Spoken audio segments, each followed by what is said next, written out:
नाज़रीन किराम, एक बड़ी खबर सामने आ रही है कि पाकिस्तान से एक मर्तबा फिर पाकिस्तानियों पर मुश्तमिल एक और बड़ा वफद इसराइल गया है और इसराइल के सदर इसहाक हरजोग से मुलाकात की है।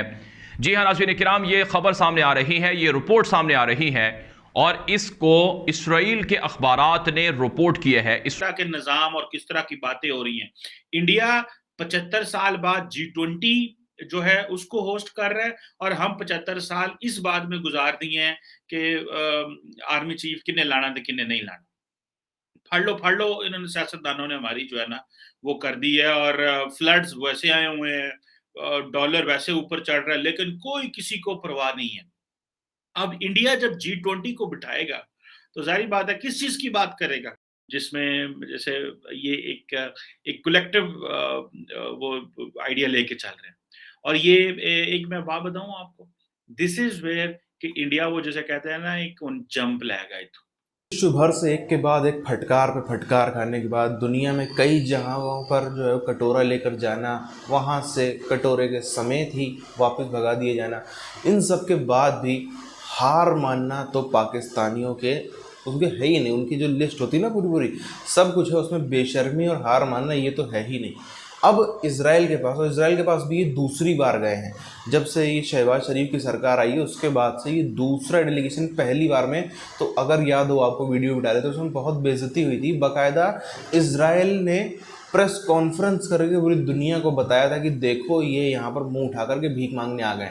और इस बार भी कुछ वैसा ही हो रहा है। प्रेस कॉन्फ्रेंस तो नहीं हुई पर यरूशलेम पोस्ट ने खुलेआम ये चीज़ दुनिया को बताई। और इसराइल दरअसल हम लोग जैसा नहीं कह रहे छोड़ दो जाने दो सब एक ही जैसे हैं, सब ऐसा होता है, वैसा नहीं। इसराइल की इस मामले में तारीफ करनी पड़ेगी कि इसराइल जो है उसी को पता है कि कैसे इन पाकिस्तानी टाइप को जो है वो ढंग का जवाब देना है। मेरे सामने यरूशलेम पोस्ट की ये रिपोर्ट मौजूद है जिसके अंदर ये लिखा गया है कि Pakistan Indonesia delegations in Israel for secret talks report.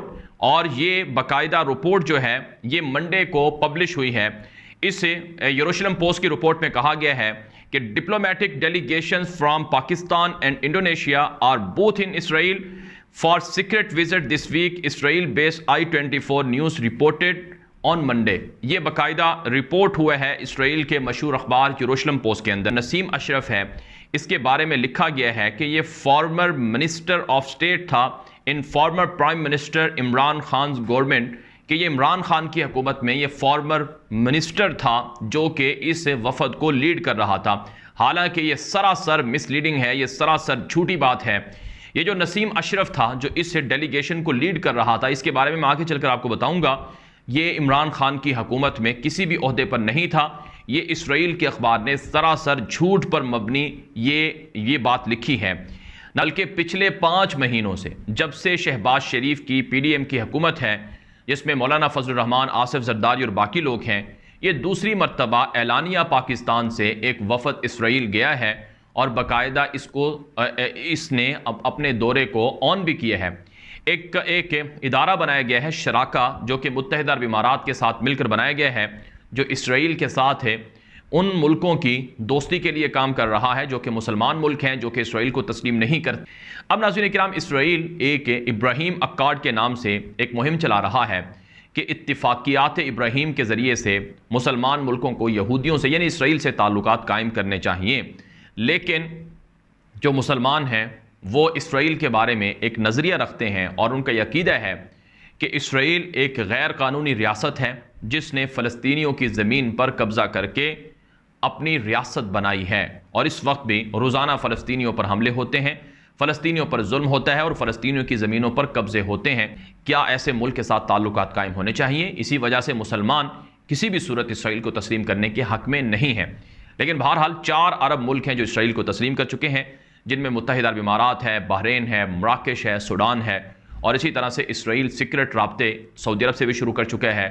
और अब ये जो रिपोर्ट है इसमें इंडोनेशिया का भी नाम लिया गया है। चूँकि इंडोनेशिया मुसलमानों का सबसे बड़ा आबादी के लिहाज से मुल्क है, तो इंडोनेशिया भी कहा जाता है कि वो इसराइल के साथ सीक्रेट राब्ते कर रहा है। इस मकसद के लिए पाकिस्तान को इमरान खान के दौर में बड़ा प्रेशराइज़ किया गया। डोनाल्ड ट्रंप ने बाकायदा वाशिंगटन बुलाया और ये कहा कि इमरान खान अगर तुम इसराइल को तस्लीम कर लेते हो तो बदले में पाकिस्तान के सारे कर्जे माफ़ कर दिए जाएंगे, बदले में पाकिस्तान पर डॉलरों की बारिश कर दी जाएगी। लेकिन इमरान खान ने उस दौर में डोनाल्ड ट्रंप को भी इनकार किया और फिर इंटरव्यूज़ के अंदर भी उन्होंने कहा कि चूंकि पाकिस्तान के बानी कायदे आज़म मोहम्मद अली जिन्नाह का वाज़ेह मौक़िफ़ है कि हम इसराइल को तस्लीम नहीं करेंगे, और कायदे आज़म बाकायदा जो फ़लस्तीन के मुसलमान थे उनके हक़ के लिए वो मुहिम भी चलाते रहे। के निज़ाम और किस तरह की बातें हो रही हैं। इंडिया 75 साल बाद G20 जो है उसको होस्ट कर रहा है, और हम 75 साल इस बात में गुजार दिए हैं कि आर्मी चीफ किन्ने लाना तो किन्ने नहीं लाना। फाड़ लो इन्होंने, सियासतदानों ने हमारी जो है ना वो कर दी है, और फ्लड्स वैसे आए हुए हैं, डॉलर वैसे ऊपर चढ़ रहा है, लेकिन कोई किसी को परवाह नहीं है। अब इंडिया जब G20 को बिठाएगा तो जाहिर बात है किस चीज की बात करेगा। पहले तो ये बात चली जी कश्मीर में। अच्छा, इंडिया ने ये शुरशुरी छोड़ दी ना, उन्होंने शुरशुरी छोड़ दी। उन्होंने कहा जनाब के ये कश्मीर में होगा, लेकिन हमने भी उस वक्त ये बात की थी कि कश्मीर में तो बहुत बड़ा इंफ्रास्ट्रक्चर चाहिए, वो तो सिक्योरिटी का इशू है। लेकिन उन्होंने, बहुत सारे लोगों ने ये कहा जनाब कि नहीं जी, इंडिया जो है वो कश्मीर में G20 की मीटिंग करेगा और दुनिया को बताएगा जी कश्मीर नॉर्मल प्लेस है, ऐसी बात है वैसी बात है। So these were basically feelers छोड़ते हैं, और ये इस तरह की चीजें होती हैं। लेकिन जारी बात है कुछ 200 के करीब मीटिंग्स होनी है इस G20। सिर्फ आईटी नहीं, हेल्थ को किस तरह टेक्नोलॉजी से लिंक करना है, एग्रीकल्चर को किस तरह डिजिटाइजेशन एंड टेक्नोलॉजी से लिंक करना है, तालीम को किस तरह, जो एजुकेशन को किस तरह लिंक करना है, फिर आगे जो फूड सिक्योरिटी के मसले आ रहे हैं। सो इंडिया पूरी की पूरी जो G20 है उसके साथ इन इश्यूज पे बात कर रहा है, और पाकिस्तान जाके सऊदी अरब कहता है कि $2 अरब दे दो तो साल कटा दो। यूएई जाके कह रहा है $3 अरब दे दो तो साल कटा दो। सऊदी अरब जाके कहता है $3 अरब दे दो तो साल कटा दो। That is what the difference of the agenda, क्या करना है। सो और जारी बात है जो G20 है that accounts for 85% of the global GDP. जो ग्लोबल जीडीपी है उसका 85% तो ये मुल्क है, 75% ट्रेड तो यहाँ पे होती है। सो दुनिया की 2/3 पॉपुलेशन इसमें है। सो अब देखें, दुनिया की जो 85% जो जीडीपी है, 85% जीडीपी जो है वो तो सारे इंडिया के पास आ रहे हैं दुनिया की टोटल, और हम तो 15% में आते हैं जो कि इससे बाहर है। अगू तुझी हिसाब ला लो कि हमें 15% में है, पाकिस्तान उस 15% ऑफ द जीडीपी में है जो इसमें है ही नहीं है, और हम जो 25% ऑफ द ग्लोबल ट्रेड में है। ये है प्रॉब्लम।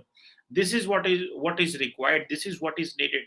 ये है वो जो हमें करना है, जिसमें जैसे ये एक कलेक्टिव वो आइडिया लेके चल रहे हैं।